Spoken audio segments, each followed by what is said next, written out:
Time spend कर रहे हैं मोबाइल में, पर आप आज ये समझ पाएंगे पायल की जर्नी से कि कैसे गेमिंग को यदि आप अपना प्रोफेशन बना ले तो आप कितने सक्सेसफुल बन सकते हैं। मैं सभी अपने लाइव ऑडियंस पे जो सुन रहे हैं, जो देख रहे हैं, उन्हें ये चीज क्लियर मैसेज देना चाहता हूं कि शायद ये जर्नी आपकी लाइफ चेंजिंग अपॉर्चुनिटी है, तो इसका पूरा फायदा उठाएं।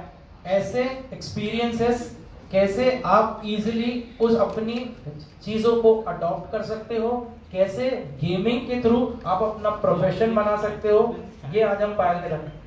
पायल, थैंक यू फॉर दिस।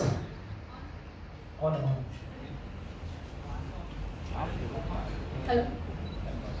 पायल, सबसे इम्पोर्टेंट ये है कि आप लोगों को शायद पता नहीं है, पायल ओबरा नाला से बिलोंग करती है, छिंदवाड़ा से भी नहीं बिलोंग करती है। तो इट्स वेरी डिफिकल्ट कि हम हमेशा जो चीज बोलते हैं कि यार ये रूरल एरियाज, बेसिकली ये रूरल और अर्बन कुछ होता नहीं है, ये सब कुछ माइंडसेट का गेम है। यदि आपने ये ठाना है कि मुझे करना है तो पॉसिबिलिटीज हर जगह मिल जाएंगी।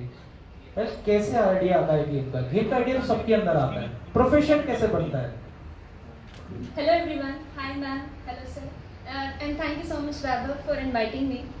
तो मैं सबसे पहले बता देती हूँ कि मेरा नाम पायल धारे है और मैं बहुत ही छोटे से एक विलेज से हूँ, उमरा नाला। आप लोगों ने नाम सुना होगा।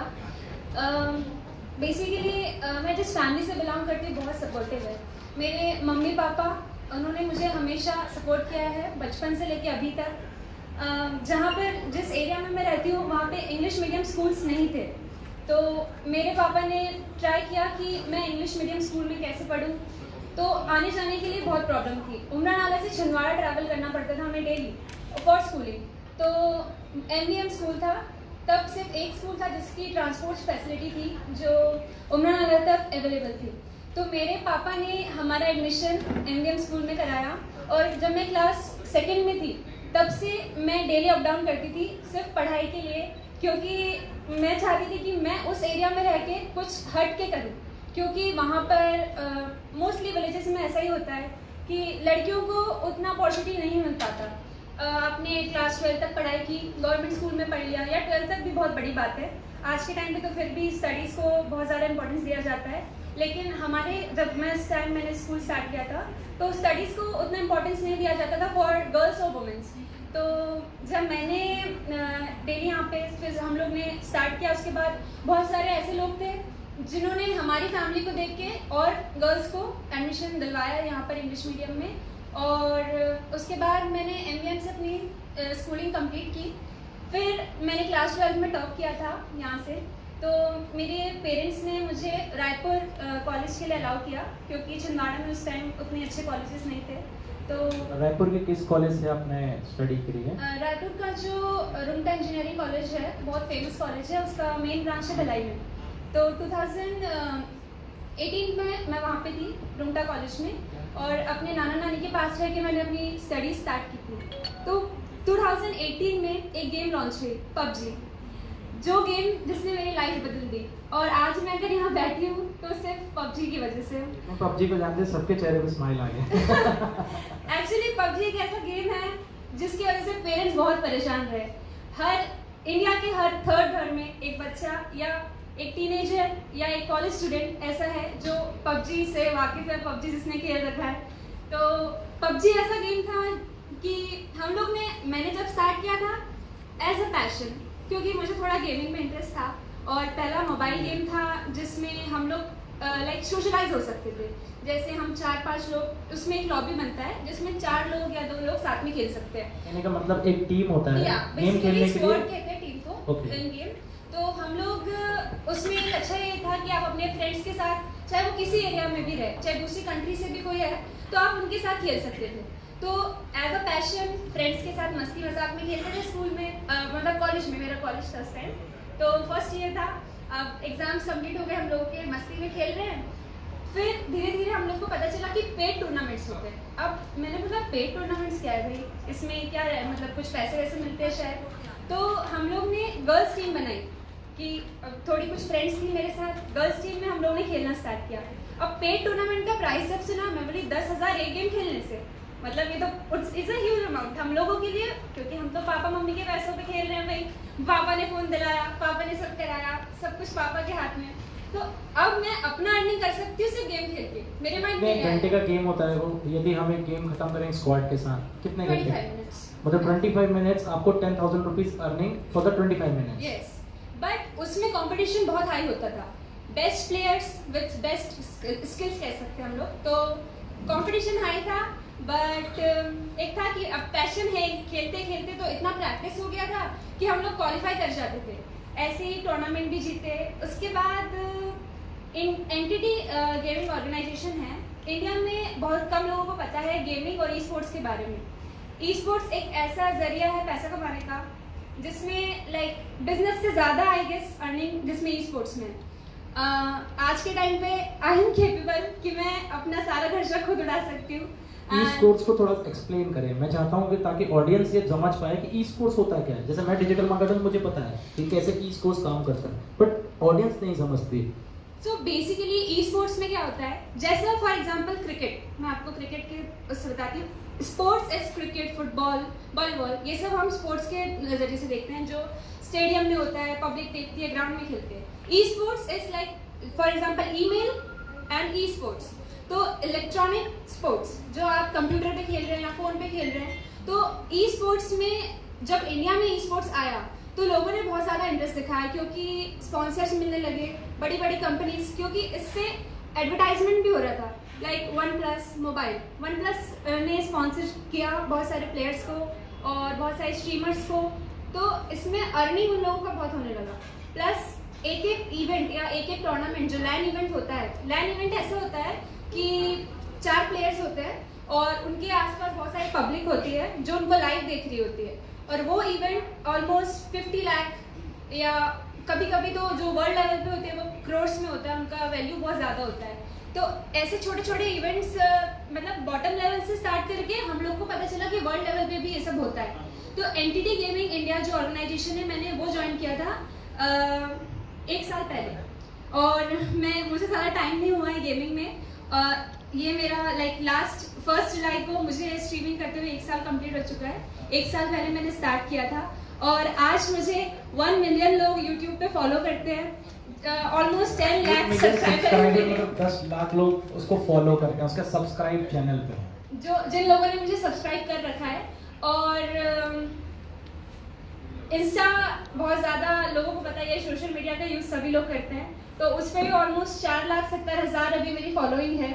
और इंडिया की पहली गर्ल गेमर हूँ मैं जिसने 1 मिलियन सब्सक्राइबर क्रॉस किए हैं। तो be proud of you since belong from Chhindwara. Please keep it up guys, खाली रुकने नहीं चाहिए, क्योंकि इससे अच्छी बड़ी अपॉर्चुनिटी कि आप ऑल ओवर इंडिया को रिप्रेजेंट कर रहे हो, और इंडिया में आप पहली लड़की हो ऐसी जिसको 1 मिलियन सब्सक्राइबर क्रॉस किया है, जिसके लिए आपको एक रिकॉग्नाइजेशन मिलने वाला है। और 1 मिलियन सब्सक्राइबर मैंने 2 दिन पहले ही कंप्लीट किए हैं यहाँ आने से पहले ही। और fastest growing girl gamer of India का भी मुझे मिला है अवार्ड। तो बेसिकली स्टार्ट कैसे करना चाहिए? सबसे पहले YouTube is not about gaming. YouTube सिर्फ गेमिंग नहीं है, हर किसी में कुछ ना कुछ टैलेंट होता है, हर किसी में कुछ ना कुछ स्किल्स होती है। फॉर एग्जाम्पल ये लोग बैठे हैं यहाँ पे, ये लोग भी अपना यूट्यूब स्टार्ट कर सकते हैं। हर एक 10 व्यूज पे आपको 1 रुपये मिलता है। अगर आपके 10 व्यू आ रहे हैं और आपका चैनल मोनेटाइज हो जाता है तो आपको 10 व्यू का 1 रुपये मिलता है। आप में हर किसी में कुछ ना कुछ क्वालिटीज होती है, कुछ ना कुछ हुनर होता है। जैसे लिपि मेहंदी बनाती है, तो मेहंदी का डिजाइन वो कैसे क्रिएट करती है, वो क्या बनाती है, वो उसके ऊपर भी यूट्यूब चैनल स्टार्ट कर सकती है। कई लोग, जैसे हम लोग डेली सर्च करते हैं, अब कोई नया स्टूडेंट है, वो शिफ्ट हुआ कॉलेज के लिए, पढ़ाई के लिए, उसे खाना बनाना नहीं आता, वो सबसे पहले कहाँ जाएगा? यूट्यूब पे सब्जी कैसे बनाए। तो एक हाउसवाइफ कैसे काम यूट्यूब कैसे स्टार्ट कर सकती है? स्मार्टफोन सभी के पास है, यूज करना सभी को आता है। यूट्यूब पे एक सिंपल जरिया होता है, ऐड वीडियो, क्रिएट वीडियो। आपने वीडियो क्रिएट की, आपने उसे अपलोड की, अगर वो वीडियो वायरल हो गई तो आप उस वीडियो से पैसे कमा सकते हैं। अर्निंग स्टार्ट कैसे होती है? सबसे पहला पॉइंट मैं आपको एक्सप्लेन करती हूँ कि यूट्यूब से आप अर्न कैसे कर सकते हो। पहला 4,000 वॉच आवर्स आपको कंप्लीट करने होते हैं। 4,000 वॉच आवर्स के बाद आपका चैनल मोनेटाइज हो जाता है। तो ये लाइव स्ट्रीम से बहुत इजी हो जाता है कि अगर आप लाइव कर रहे हैं तो आपको डेली लोग देखने आते हैं और उसके बाद आपका चैनल मोनेटाइज हो जाता है। आज की डेट पे मेरी हर एक लाइव स्ट्रीम पे 500K मतलब 5 लाख अबव व्यूज आते हैं हर एक लाइव स्ट्रीम पे, और रिसेंटली तो अभी मिलियंस में जा रहे हैं व्यूज, तो बहुत खुश हूँ मैं उसके लिए। और यूट्यूब पे गेमिंग के अलावा भी जैसे मैं बता रही हूँ, आप म्यूजिक में कर सकते हैं, आप मेहंदी में बना सकते हैं, आप रंगोली में बना सकते हैं। बहुत सारे आर्टिस्ट हैं जो टीचर्स के लिए भी एक बहुत अच्छा प्लेटफॉर्म है यूट्यूब, क्योंकि टीवी का जमाना जा चुका है, सब लोग आजकल डिजिटल हो चुके हैं, सबके पास फोन है, सबके पास इंटरनेट है। इंटरनेट आप यूज करो, आप बच्चे आजकल डिजिटल पढ़ाई कर रहे हैं, स्कूल्स बंद थे, तो हर कोई यूट्यूब से अर्न कर सकता है और इसमें मेहनत उतनी ही लगनी है जितनी आप डेली लाइफ में मेहनत कर रहे हो। आपको आपको एक वीडियो क्रिएट करने के लिए मुश्किल से 1 घंटा लगेगा। ठीक है, आप पे कॉन्फिडेंस नहीं है या आप बोल नहीं पा रहे हो, थोड़ा सा प्रैक्टिस कर लो, आईने के सामने खड़े हो जाओ, आईने के सामने खुद को देख के बोलो। किससे डर लगता है भाई? मुझे 10,000 20,000 लोग लाइव देखते हैं डेली, उनके सामने मैं बात करती हूँ, किसी चीज की घबराहट नहीं है। आप अभी इतने सारे लोग बैठे हो, मैं आपसे बात कर रही हूँ।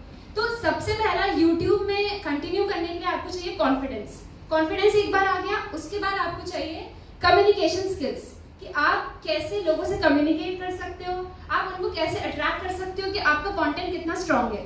और अगर आपको लगता है कि आपका कंटेंट बहुत स्ट्रांग है बट आपको रीच नहीं मिल रही है, आपने वीडियो अपलोड कर दिया बट लोग देख नहीं रहे, तो उसके लिए भी यूट्यूब पे बहुत सारे ऐसे वीडियोस बने कि वीडियो पे रीच कैसे लाए। लाइक आप टैग्स यूज कर सकते हो, या ट्रेंडिंग कोई भी ट्रेंडिंग टॉपिक पे आप वीडियोस बना सकते हो, जैसे मीडिया से रिलेटेड हो गया, या अगर आप अपना बिजनेस चला रहे हो तो आप उससे रिलेटेड भी चीजें सोशल मीडिया पे लाइक इंस्टाग्राम पे अपना चीजें प्रमोट कर सकते हो, और यूट्यूब के वीडियोस के थ्रू ये सब चीजें आप कर सकते हैं। As a digital actually marketing experience मेरे को बहुत सारी चीज़ नहीं पता चल गई क्योंकि मैं सेगमेंट में 10 साल से काम कर रहा हूँ। बट 2 चीज़ जो सबसे बेसिक्स हैं, मैं चाहता हूँ कि आपने शुद्ध स्पीच में बहुत सारी चीज़ें जब आदमी बोलता है तो सुनते में बहुत सारी मिस कर देता है। एज ए डिजिटल मार्केटर मैं यूट्यूब के बारे में कुछ बेसिक्स चीज़ें आपको बता दूँ। यूट्यूब पे सबसे पहली चीज़ जो आई गई थी वो ये थी कि आपको जो भी पेमेंट्स मिलेंगे वो आपके एड्स के थ्रू मिलेंगे, राइट। पहले उनका था कि या तो आप 1000 सब्सक्राइबर करिए या 4000 घंटे का वॉच टाइम करिए, यानी मतलब 4000 घंटे आपके वीडियोस को देखेंगे, उसके बाद वो आपको यूट्यूब पेमेंट शुरू करेगा। अब उसने जब कंपनी ऑलरेडी ग्रो कर गई है तो उन्होंने अपने टर्म्स एंड कंडीशन को मैंडेटरी कर दिया, मतलब जरूरत हो गई है कि आपको आपके चैनल पे जब तक 1000 सब्सक्राइबर नहीं होंगे और 4000 घंटे का वॉच टाइम नहीं होगा तब तक वो आपको 1 रुपये पेमेंट नहीं करेंगे। इसके लिए आपको अपने अकाउंट को एक नया अकाउंट ओपन करना पड़ेगा जो है गूगल एडसेंस का, वहां को कनेक्ट करना पड़ेगा अपने अकाउंट को, आपका सारा पेमेंट गूगल एडसेंस पे आएगा। यूट्यूब आपको सिर्फ उस वॉच टाइम के अकॉर्डिंगली, जब आप ये चैनल कहने का तो जो मोनेटाइज उसने वर्ड यूज किया, ये मोनेटाइज जब होगा तब यूट्यूब आपके चैनल्स पे वीडियो एड्स देना शुरू करेगा। जो एड्स शुरू करेगा उनके कुछ क्राइटेरिया हैं, जैसे कि वो आपको जिस कंट्री में ऐड चलाना है उस कंट्री पे आपका वॉच उस पे हिसाब से पैसे। फॉर एग्जांपल आपका वीडियो यूएस में चलता है तो उसका पेमेंट सपोज इंडिया में 1000 व्यू के 200 रुपए मिलते हैं, कई बार 300 रुपए तक मिल जाते हैं यदि वॉच टाइम अच्छा चैनल है तो। पर यदि यूएस में ये जाओगे तो यही कॉस्ट बढ़ के 600 रुपए हो जाती है। कहने का मतलब आपने यूट्यूब पे मैक्सिमम कंटेंट जो देखा होगा वो इंग्लिश में ही है। क्यों? क्योंकि उनको पता है कि हमें टारगेट यूएस वालों को भी करना है, क्योंकि उनको हिंदी नहीं आती है। पर कुछ लोग सिर्फ हिंदी में करते हैं, क्योंकि लाइक विवेक बिंद्रा जैसे लोग, ताकि उनको सिर्फ और सिर्फ उसी पे ही हिंदी, उनको सिर्फ इंडिया पे टारगेट करना है। उनका लक्ष्य है कि इंडिया में एंटरप्रेन्योरशिप ग्रो कर जाए, तो वो उसी पे कॉन्सेंट्रेट करते हैं। कहने का मतलब पायल ने जब यूट्यूब शुरू किया था तब उसका सिंपल लॉजिक था कि उसे अपनी ऑडियंस बिल्ड करनी है। एक बार उसकी ऑडियंस बिल्ड हो गई उसके बाद उसे सिर्फ स्ट्रीम करना है, कहने का मतलब लाइव होना है बस, क्योंकि आपने अपनी ऑडियंस बना ली है तो 10 लाख लोग आपके कंटेंट को पसंद करने लगे।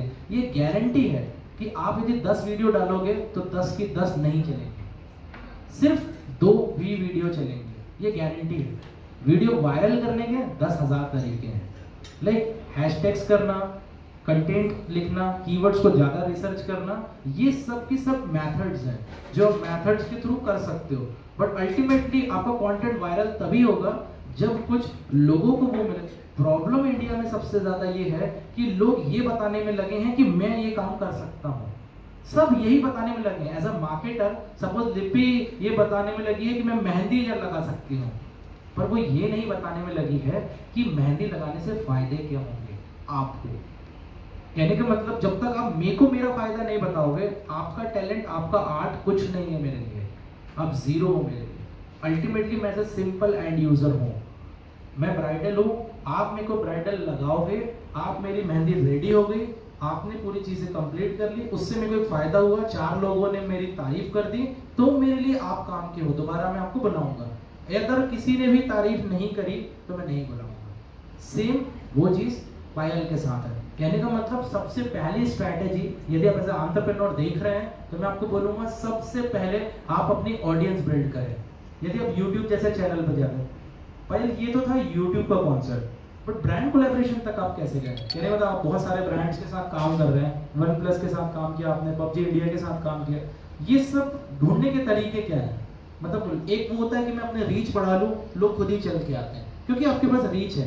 बट जब रीच ही नहीं है, नॉर्मल रीच है, इतनी रीच नहीं है कि कोई बड़ा ब्रांड मेरे साथ आ जाए, उस तरीके किस तरीके की मार्केटिंग स्ट्रैटेजी थी आपकी उस टाइम कि आपने ऐसा क्या बोला, उन्हें लगा कि नहीं ये तो पॉसिबल है, इसके साथ काम कर सकते हैं? पहली चीज़ तो जब मैंने स्टार्ट किया था मेरा पर्पस अर्निंग नहीं था, क्योंकि मुझे इस चीज़ का नॉलेज नहीं था कि मैं इससे इतना ज़्यादा अर्न कर सकती हूँ।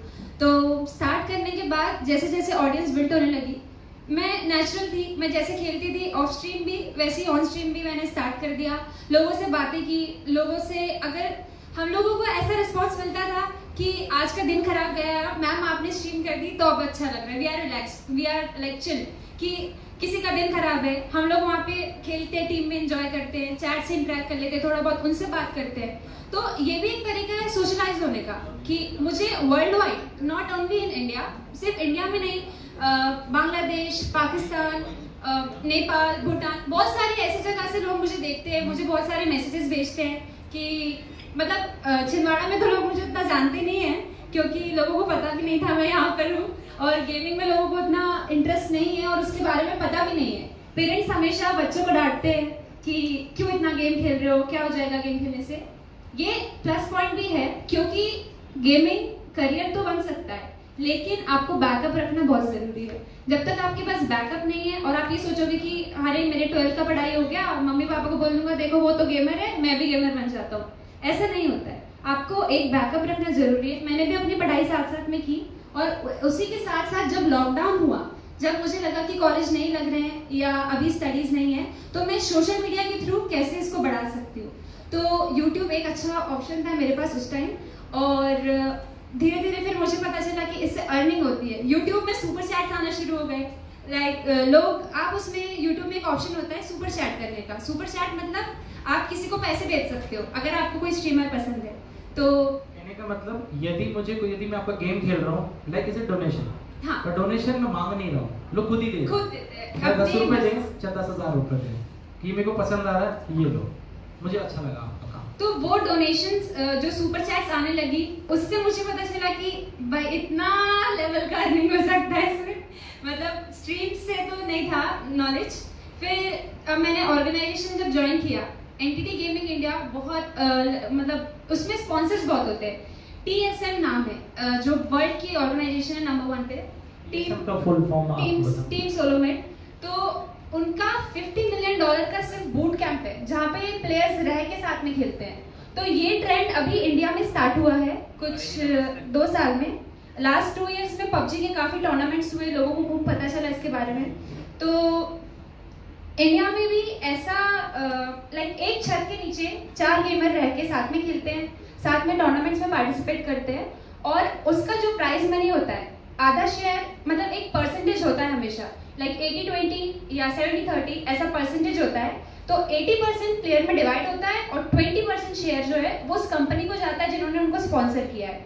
अब स्पॉन्सर्स कैसे मिलते हैं? तो अगर आप में स्किल्स है, अब अगर एक प्लेयर बहुत अच्छा खेल रहा है गेम और उसे लग रहा है कि मैं compete करूंगा किसी के साथ, किसी कंपटीशन में पार्टिसिपेट करूंगा तो मैं जीत जाऊंगा, उसको वो कॉन्फिडेंस है कि मैं कर सकता हूँ, तो उसके बाद वो अप्लाई करेगा, किसी टीम के लिए अप्रोच करेगा और वो टीम वाले उसे सिलेक्ट कर लेंगे। तो वो सबसे पहली चीज़ उसे एक डिवाइस या फिर पीसी जो भी उसका रिक्वायरमेंट होगा, अगर वो पबजी खेलता है या कोई भी मोबाइल गेम खेलता है तो वो कंपनी उसे सबसे पहले एक आईफोन देगी, क्योंकि आईफोन में गेम बहुत स्मूथली रन होता है। और अगर उसको रिक्वायरमेंट है पीसी का, मतलब कंप्यूटर जो होता है, पीसी हम लोग खुद से बिल्ड करते हैं, लाइक उसमें ग्राफिक्स कार्ड, मेमोरी, जो रैम, वो सब हम लोग सेपरेट बिल्ड करते हैं, क्योंकि गेमिंग के लिए थोड़ा हैवी प्रोसेसर ये सब चाहिए। तो वो कंपनी जो है, जो स्पॉन्सर्स है, वो 3-4 लाख के पीसी तक आपको बना के देती है, प्लस आपका खाना रहना सब कुछ वो लोग उठाते हैं। और वहां से जो भी आपको टूर्नामेंट जीत के आपकी अर्निंग होती है, 80% प्लेयर्स के बीच में डिवाइड होता है और 20% कंपनी को जाता है। मैं ऑडियंस से आपसे अनुरोध करूंगा ये चीज़ कि आप ऑडियंस को बताएं, क्योंकि मैं जानता हूँ कि उस टूर्नामेंट की प्राइस क्या होती है। पबजी जो हाईएस्ट टूर्नामेंट आपने किया है सिर्फ उसका बता दीजिए, ताकि लोगों को एक अंदाजा हो जाए। कहने का मतलब ये समझ लीजिए कि एक आदमी है जिसने एक टूर्नामेंट ऑर्गेनाइज कराया, 4 बड़े प्लेयर्स उठा लिए जो गेम खेलते हैं और उन लोग को अपने पास रखा और बोला कि तुम गेम खेलो। अब मैंने इसकी मार्केटिंग शुरू करी कि मेरे पास ये 4 बड़े प्लेयर्स हैं, आप लोग इनका गेम देखना या इनके थ्रू जाना है, इनके चैनल पे प्रमोट करना है, व्हाटएवर जो भी करना है, इसके लिए आपको जो भी स्पॉन्सरशिप लगेगी, ताकि आने वाले समय में आपका ब्रांड को ये प्रमोट करेंगे, राइट। तो कहने का मतलब 80% जो इनको ड्राइव जा रहा है और 20% वो, तो मैं वो अमाउंट आपको बताने जा रहा हूँ जो पूरा स्पॉन्सर कलेक्ट होता है।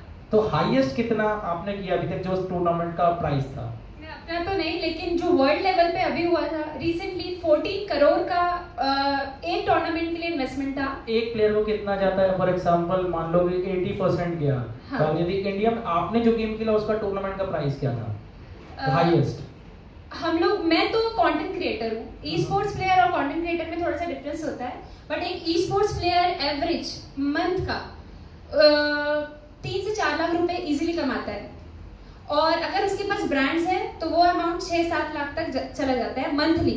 और हर मंथ अलग अलग ब्रांड्स आपके पास आती है। जैसे मैंने काम किया है OnePlus के साथ, मामाअर्थ आप लोगों को पता होगा, शिल्पा शेट्टी ऐड करती है उनकी, तो मामाअर्थ बेसिकली कॉस्मेटिक्स प्रोडक्ट। तो अब हम लोगों को लोग लाइव देखते हैं, हम लोग का डिस्क्रिप्शन में हम लोग लिंक ऐड कर सकते हैं जिससे आप लोग वो प्रोडक्ट खरीदो, तो हम लोग उसको प्रमोट करते हैं कि आप इन्फ्लुएंसर। तो अगर आप वो लिंक क्लिक करके आपने वो प्रोडक्ट खरीदा और मेरा कोड यूज किया, तो ब्रांड को वो क्लिक्स पे वो लोग चेकआउट करते हैं कि कितने क्लिक्स आए। तो अगर वो लोग मुझसे खुश हो गए कि मैंने उनका एडवर्टाइजमेंट सक्सेसफुल कर दिया, या 1000 क्लिक्स हो गए, 2000 क्लिक्स हो गए, तो मेरा एक ब्रांड का ऑलमोस्ट 3 to 4 लाख कहीं नहीं जा रहा है, वो मेरे पास। एग्जांपल यदि हम इस तरीके से देखें कि आपने आरोग्य की एक लिंक अपने ग्राफ में लगा दी और 4.5 लाख यूजर्स जो है वो देख रहे हैं, उसमें से पर क्लिक पे आपको एक शेयर रेट मिल गया, क्योंकि हॉस्पिटल एक हेल्थ केयर एक ऐसा सेगमेंट है, यदि मैं एक एंटर हुआ और मेरे को धोखे से ऐसा कुछ निकल गया कि मेरे को हेल्थ चेकअप करना है, मतलब आपका कम से कम 1 लाख रुपए का चेक तैयार है, या बिल्कुल रेडी रखो आप तो बिल्कुल या स्टार्टिंग 10,000 रुपए से तो होगी एकदम नॉमिनल भी करोगे तो मतलब एक patient with in on an average 40-50 हजार रुपए का मिल गया, और ऐसे 10 पेशेंट भी मुझे आपके लिंक के थ्रू मिल गए फॉर एग्जांपल। तो ये कॉन्ट्रैक्ट होता है, मतलब रिटर्न में हम लोग पहले साइन करते हैं कि इतना % शेयर। जैसे मैंने पहला कॉन्ट्रैक्ट साइन किया तो उसमें मैं डिसाइड कर लूंगी कि आप 70% रखोगे और 30% जो शेयर होगा वो मेरा होगा, जितने क्लिक्स आएंगे उस पे। तो अगर हम लोगों को 5000 अबव क्लिक्स भी मिले तो 30% हर क्लिक का अमाउंट मेरा होगा। ये हम लोग एक प्रोडक्ट यदि उनका मामाअर्थ का है, मान लो एक प्रोडक्ट उनका